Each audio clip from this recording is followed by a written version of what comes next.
Dorpui pastor bial kaushan meiche inkhom pui voisom sari parukna amun saron veng presbyterian kaushan biak in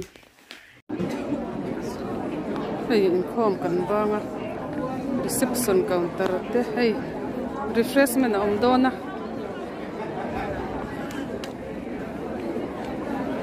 attention in line meka mi pahoi chu an suk thadeu ka ni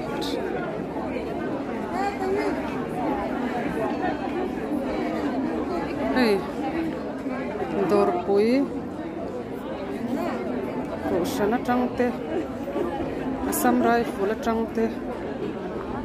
un san atangin simtu po anam nol mai dorpui bial kaushan mei che inkhom pui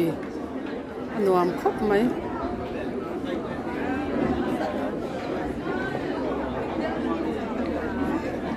zar ko ta tangte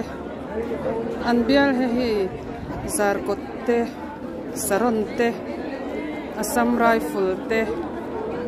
dorpui te kaushan pali anne a then chun la ron chuak me ka he chunga pon lom nol mai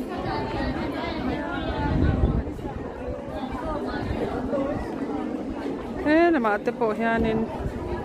mun thuman in line na in khompo kan tam khop mai khu an noya khu